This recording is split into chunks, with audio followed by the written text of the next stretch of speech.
Step number 1, eye contact. உங்கள் eye contact வந்து ரொம்ப முக்கியம். அதாவது நீங்கள் ஒரு பொண்ணை பார்க்குறீங்க, நிறைய பேர் என்ன பண்ணுவாங்கன்னா சும்மா பார்த்துட்டு அப்படியே திரும்பிடுவாங்க. நீங்கள் அப்படி இருக்கக்கூடாது. ஒரு பொண்ணை பார்த்தீங்கன்னா ஐஸை பார்த்து அவர் சோலுக்குள்ளே நீங்கள் பார்க்கணும். ஸோ அப்படி தான் நீங்கள் பண்ணணும். அதே மாதிரி எங்கேயாவது ஒரு பொண்ணை பார்க்குறீங்க, நீங்கள் இங்கே நிற்கிறீங்க, அவங்க ஒரு 100 மீட்டர் தள்ளி நிற்கிறாங்க. ஸோ ஒரு சினாரி, ஒரு எக்ஸாம்பிள் சொல்கிறேன். அந்த பொண்ணு அங்கே இருக்கிறா,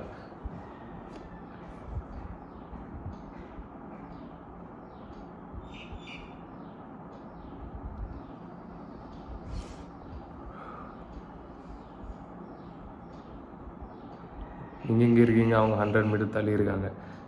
ஸோ நீங்கள் 2 பேரும் பார்க்குறீங்க, ஓகே, லாக் பண்ணிட்டீங்க, ஐ கான்டாக்ட். இப்போ என்ன பண்ணுவாங்கன்னா அந்த பொண்ணு அப்படியே திரும்பிட்டு வேறு எங்கேயாவது பார்ப்பா. நல்லா ஞாபகம் வச்சுக்கோங்க, நீங்கள் அந்த பொண்ணை பார்த்துட்டே இருக்கணும். க்ரீப்பியாக இல்லை, ஆனால் சும்மா நீங்கள் 2 பேரும் ஐ லாக் பண்ணியாச்சு. அவள் உங்களை பார்த்துட்டு அப்படியே திரும்பி பார்க்குறா, நீங்கள் அவளை பார்த்துட்டே இருக்கீங்க. ஸோ இப்போ என்ன நடக்கும்னா அந்த பொண்ணு திருப்பி உங்கள் மேலே அட்ராக்ஷன் இருந்துன்னா திருப்பி அப்படியே உங்களை பார்ப்பா. அந்த நேரம் நீங்கள் அவளை பார்த்து சும்மா ஒரு ஸ்மைல், அவ்வளோதான். உடனே அவள் குறிஞ்சி சிரிப்பா. இதுதான் நடக்கும். இப்போ அவன் உங்கள் மேலே அட்ராக்ஷன் இருந்தால். இல்லாட்டி சில பொண்ணுங்க வீடா பார்ப்பாளுங்க, எப்படி போயிடுவானுங்க. அவளுக்கெல்லாம் விட்டுருங்க. உங்கள் மேலே அட்ராக்ஷன் இருக்க பொண்ணுங்களை மட்டும் நீங்கள் பாருங்கள். ஸோ ஓகே, ஐ கான்டாக்ட் ரொம்ப முக்கியம். எந்த பொண்ணை பார்த்தாலும் நீங்கள் பார்த்துட்டே இருங்க. அவங்க திரும்புகிற வரைக்கும் நீங்கள் பார்க்கணும். ஏன்னா நீங்கள் ஒரு டாமினன்ட் மேன், நீங்கள் எதை பார்த்து பயப்பட வேண்டாம். ஸோ நீங்கள் எல்லோரையும் அவங்கவுங்க அதுக்காண்டியே நீங்கள் பார்க்கணும். Okay, step number 2, உங்கள் physique. It is a shame for a man to grow old without seeing the beauty and strength which his body is capable of. என்ன இங்கிலீஷில் சொல்கிறேன்னு தானே பார்க்குறீங்க. இது சாக்ரட்டிஸ் சொன்ன ஒரு இது. ஸோ உங்கள் ஃபிசிக்கோட பியூட்டியை பார்க்காம நீங்கள் இருக்கிறது ஒரு ஷேம். ஸோ அதை நீங்கள் பார்க்கணும். ஆல்ரெடி நீங்கள் பார்த்துருப்பீங்கன்னு நினைக்கிறேன். ஆனால் அப்படி இருந்தால் அது ஒரு ஷேம்னு சாக்ரட்டிஸ் சொல்லியிருக்கேன். ஸோ ஃபிசிக் ஏதுன்னா உங்களை 10 மடங்கு உங்கள் அட்ராக்ஷன் கூடும். பொண்ணுங்கள்லாம் உங்களை பார்ப்பாங்க. இதை நான் அனுபவிச்சிருக்கேன்.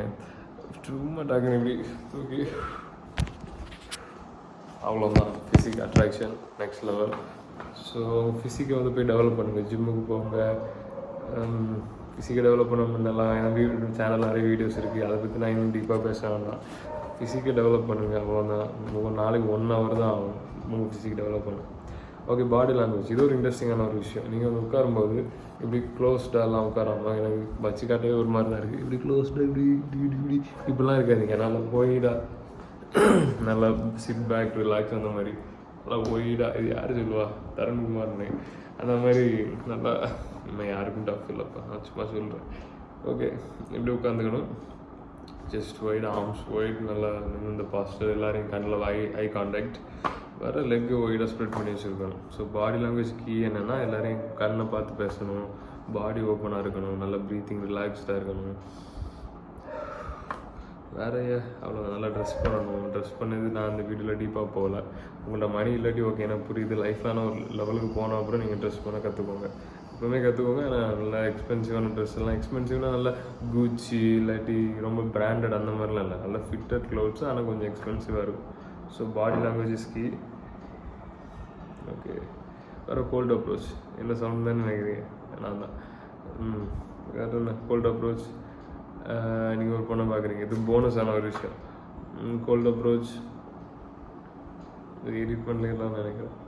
Okay, cold approach. இப்போ நீங்கள் ஒரு பொண்ணை பார்க்குறீங்க, எப்படி கோல்டு அப்ரோச் பண்ணணுன்னு கேட்குங்க. ஜஸ்ட் அவளை பார்த்து நடக்க ஆரம்பிச்சிருங்க. ஜஸ்ட் போங்க. உங்கள் மைண்ட் என்ன சொல்லணுமோ அதை போய் சொல்லுங்கள். ஆமாம், எனக்கு தெரியும் நீங்கள் 1000 காரணம் சொல்லுவீங்க. அதாவது இப்படி நான் அவன்கிட்ட பேசணும் என்ன சொல்லணும். ஓகே, அவ்வளோதான், முடிச்சு. உங்கள் சான்ஸ் முடிச்சு. அந்த தாட் வரதுக்குள்ளே உங்கள் பிரெயின் அப்படியே விட்டுட்டு அப்படியே போங்க. அதாவது ஸ்பிரிச்சுவாலிட்டியில் கூட உண்டு. You are not your mind, you are not your body. அந்த மாதிரி அதையும் வச்சாலும் சரி, இல்லை எப்படி நினச்சாலும் சரி, ஒன்றுமே யோசிக்காதீங்க. ஜஸ்ட்டு அப்படியே நடந்து போயிருங்க. போய் ஹலோ, இங்கே ஜிம் எங்கே இருக்குது பக்கத்தில், இல்லாட்டி ஏதாவது கேளுங்க. இல்லாட்டி நீங்கள் ரொம்ப கான்ஃபிடென்ட்னால ஓகே நீ க்யூட்டாக இருக்க, நீ சிங்கிளாக இருக்கியா, நானும் அப்படிலாம் கேட்கறது இல்லை. ஏன்னா நம்ம ரேஞ்சிலேருந்து போகக்கூடாது. ஆனால் நீங்கள் இப்போ தான் ஸ்டார்ட் பண்ணுறீங்கன்னா கேட்கலாம். ஓகே, இல்லாட்டி சும்மா பேசணும், அவ்வளோதான். அதுதான் எக்ஸ்பீரியன்ஸை பில்ட் பண்ணணும். நீங்கள் வந்து ஓகே, இங்கே பக்கத்தில் இங்கே காஃபி கடை இருக்குது, இல்லை டீ கடை இருக்குது, இல்லை ஸ்கூல் எப்போ ஆரம்பிக்கும், இல்லை ஸ்கூல் இல்லை ஓகே உங்கள் ஸ்கூலில் படிக்கிறீங்கன்னா ஸ்கூல்லேருந்து கிளாஸ் எப்போ இருக்குது, இல்லை காலேஜ் எப்போ இருக்குது, அந்த மாதிரி கிளாஸ் ஆரம்பிக்கிறது என்ன வேணாலும் கேட்கலாம். ஜஸ்ட் இதாக கேளுங்க, அவ்வளோதான்.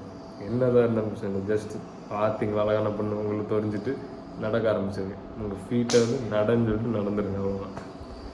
ஸோ இந்த வீடியோட டைட்டில் என்னென்னா எப்படி 3 வகையில் இன்ஸ்டன்ட் அட்ராக்ஷன் க்ரியேட் பண்ணணும். நீங்கள் நினச்சிக்கோங்க, நீங்கள் தான் ஆல்ஃபா, உங்களுக்கு பஞ்சமே இல்லை. நீங்கள் நினச்ச எத்தனை உங்களையும் கரெக்ட் பண்ணலாம். தாட், விசுவலைசேஷன், அதான் முக்கியம். So be an alpha, Alpha Bucks, Beta Bucks. Okay, see you soon. Signing off from Nagarjuna.